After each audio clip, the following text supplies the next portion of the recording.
You are listening to the Foreign Policy Focus podcast. We cannot wait for the final proof. The smoking gun. It could come in the form of a mushroom cloud. Haven't you driven enough people from their homes already? Bulldoze their villages, seize their property and their laws. They had no part in making it. Now working in Libya with friends and allies, we've demonstrated what collective action can achieve in the 21st century. Now the host of the show, Kyle Ansel. This is episode 385 of the Foreign Policy Focus podcast. On today's show, I'm talking about Venezuela and the economic war the U.S. is waging against that country. John Bolton recently gave some statements, and Trump signed an executive order outlining how the U.S. is going to ramp up that war. Important news on today's show, so make sure you take the time to share it. Online at the libertarianinstitute.org, you find the show and the daily news roundup that I write in the right-hand column of the homepage. Once you've listened to a few shows and you know you like it, subscribe to the show wherever you listen to podcasts. I update current events 3 shows a week, so the way you get the most out of it is by listening to every episode. And then, if you really like the show and want to support it financially, you go to patreon.com/foreignpolicyfocus. You donate $5 a month and it gets you into the monthly live stream. First story I have today is very much on the home front. And it's so interesting that this is kind of why I end up bringing up here is a Caitlin Johnstone article on the recent shootings and a particular type of action called for mostly, I think, by kind of the left-wing part of America. And then this is to label these attacks as domestic terrorism and start to pass domestic terrorism laws. And she says, left-wing, you're completely missing the point on this. The problem is, all the terrorism that we focus on overseas, all the hysteria we create over there, all the Islamophobia and all the terrible things that come from the terrorism laws and the war against terrorism overseas. We don't want to bring that home. The fight should be to realize that so many times terrorism isn't a result of Islam or ideology or, somebody's upbringing, their place in the world, but rather a result of U.S. imperialism. The fact that in all these different countries in the Muslim world, Libya to the Philippines, you find the U.S. messing around in these countries, propping up one group of dictators, arming a different group of resistance,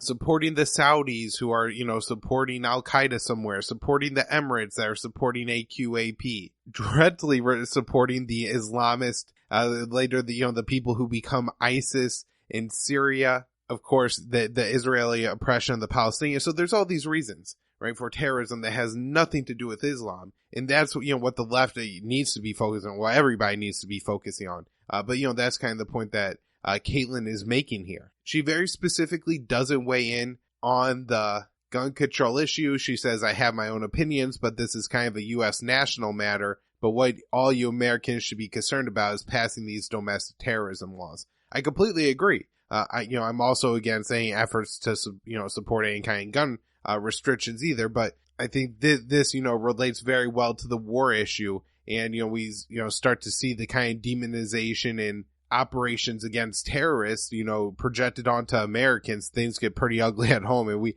definitely don't want that. As terrible as the empire is overseas, it's going to be just as bad when it comes home. And that's a general trend of empire and something that, early Ron Paul speeches, and when I'm reading, his books like The Revolution, A Manifesto, and stuff like that, he's talking about how all these war programs end up coming home, and, that's why you don't want night raids. Look, we have thousands of SWAT raids every year in the United States. These guys are driving around in military vehicles, kicking down doors with, not to sound too much like a Democrat, but the same weapons that the U.S. military is using overseas. And that's because we've militarized our police. This crazy thing that the war is coming home like this, and it is a real problem that Americans have to deal with. So let's not take another step in that direction by going with these domestic terrorism laws. And I'll link to the Johnstone article in the show notes page. So the big story to cover here is Trump freezing the Venezuelan assets. And I guess this amounting to sanctions against the Maduro regime of doing any kind of transaction. So I guess any entity controlled by the Venezuelan government, remember this is a socialist country, maybe those markets have opened up a little bit, so there's some family businesses or whatever the hell, but I think most of all the institutions are pretty much state run. And so I guess this amounts to complete sanctioning of the entire Venezuelan government. And so there's a lot of food programs that I'm guessing that will be sanctioned, energy programs, anything to do with importing or exporting oil. And John Bolton made it very clear when he traveled to Lima to meet with a group of fellow regime changers from the region. Bolton made very clear that the U.S. intends to use secondary sanctions to enforce this, saying the U.S. is more than ready to sanction people who are doing business with the Maduro regime. So this is incredibly concerning. I think it's a step to move the sanctions against Venezuela to be more similar to the very extreme ones against North Korea and Iran. I've talked about on the show in the past how, of course, there's a ton of blame to go around for the Kim regime in all the years that they've kept those people in North Korea oppressed. But there's also very extensive sanctions against that nation that prevent them from importing, a lot of oil and fuels, and from exporting their products, which means, they don't have money to trade on the global economy, to maybe import extra food when they have a drought or anything like that. And so part of the blame is, on the UN and the United States for blockading the country and putting an embargo on it and saying that nobody could trade with this country. Now, some aid does get in, and I guess North Korea is somewhat of a self-sufficient economy at this point. There is some smuggling across their land border with China, and I'm sure some of that is, willfully ignored by the Chinese authorities. I don't know, to what extent, if it's anything significant or if it's, just some kind of corruption deals. They let this guy bring in food because he is sell for real high prices or something within North Korea. Iran, of course, is under intense sanctions from the United States. It's already really hurt the Iranian economy. I think they're saying like a 6% drop in that economy, high inflation. Mohammed Sahimi recently on the Scott Horton Show, I'll link to in the show notes page, but just says like, hey, it's hard to get medicine here. Things are getting worse in this country, and not for the Ayatollahs, not for Rouhani, not for Zaif, but for just the average Iranians with any kind of health issue, especially the chronic ones like diabetes and asthma. So getting back to Venezuela here, we're really upping the intensity of our war there. Apparently, the Venezuelan economy is in such shambles they don't even produce a lot of their own food at this point. So that's going to be a real blow to the people of that country. Now, the United States is going to kind of claim that all the impacts from this are the fault of the Maduro regime. And just like in North Korea and just like in Iran, some of the problems, and to whatever extent, are the fault of the Maduro regime for not just having open trade, free market capitalism, and doing everything he can every day of his life to shrink the Venezuelan government and to hold police and military forces as accountable as possible for their crimes until the Venezuelan government doesn't exist. But, seeing how that isn't going to happen, the U.S. is simply making this situation worse by, this now blockade of Venezuela. If we'll remember, last year there was a report, and I think Jeffrey Sachs was one of the co-authors, and it says the U.S. sanctions, I believe it says, contributed to the death of 40,000 people. So sanctions kill the people, hurt the people, starve the people, impoverish the people. However, John Bolton, Mike Pompeo, and pretty much the entire Washington foreign policy establishment believes that what sanctions do is weaken the regime and create overthrows. It doesn't happen. The regime is going to stay in power. The Kim regime has been in power for decades. The communist regime in Cuba, now in Venezuela, the sanctions aren't going to be what dislodges this.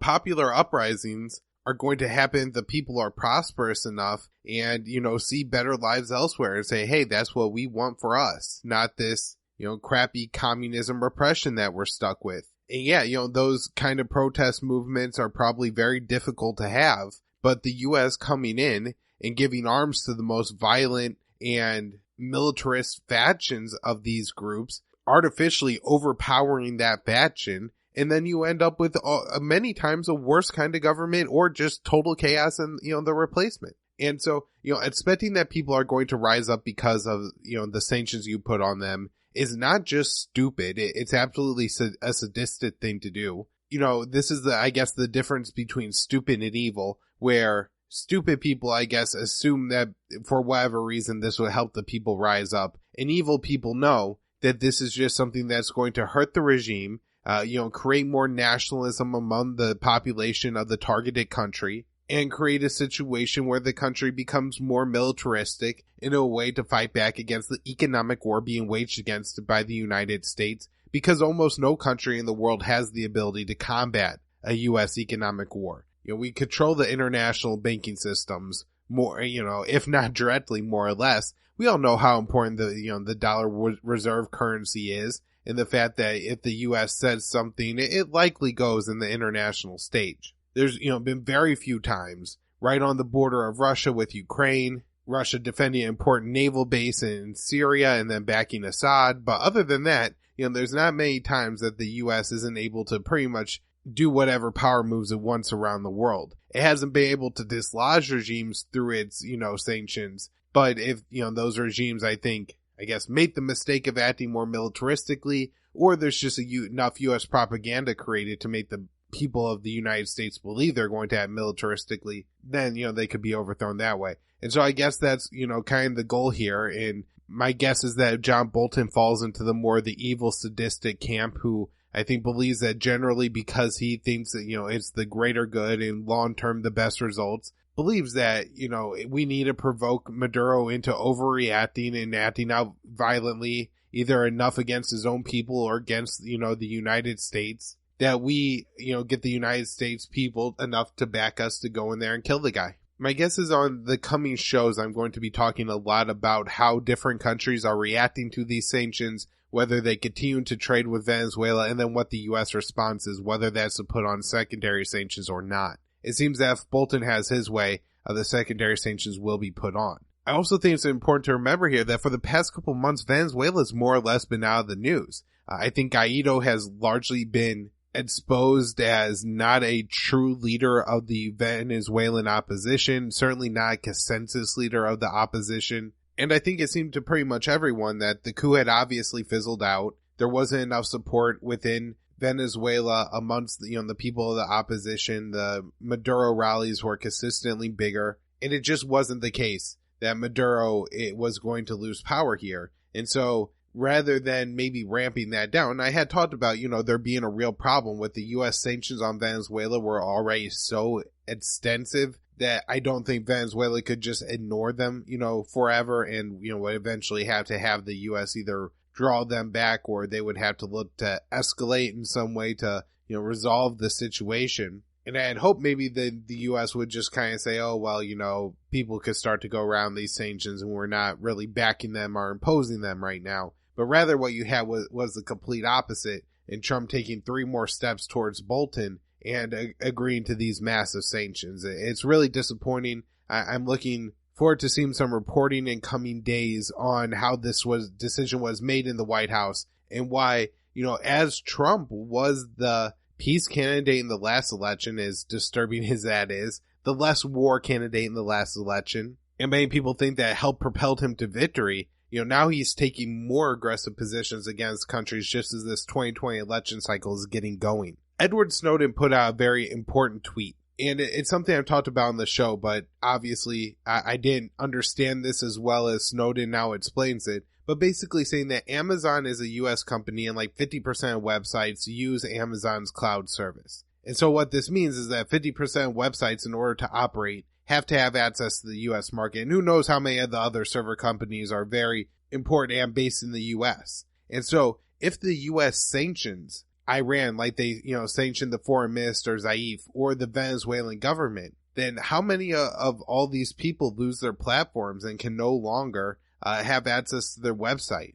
I mean, we're really talking about, most of the time when I talk about sanctions, I'm talking about physical objects, and those are very important. But, now that we're in 2019 and electronics and all this kind of stuff is so important and, helps economies to such a high extent, and dissemination of information and all that all these things are being turned off are very important. We look at Twitter, another U.S. company. If Zaif can't get on Twitter, then he can't explain the Iranian position on issues. And so it really silences that kind of movement. I don't know if Twitter has, either banned him or suspended him yet. I'm not quite sure what they would call that because of the U.S. sanctions, but they certainly could take that step. And there's a lot of these tech companies that have very expensive law teams, and many of them have concluded that, you do have to comply with the U.S. sanctions by providing digital services to people who are being sanctioned. The U.S. and South Korea are moving forward with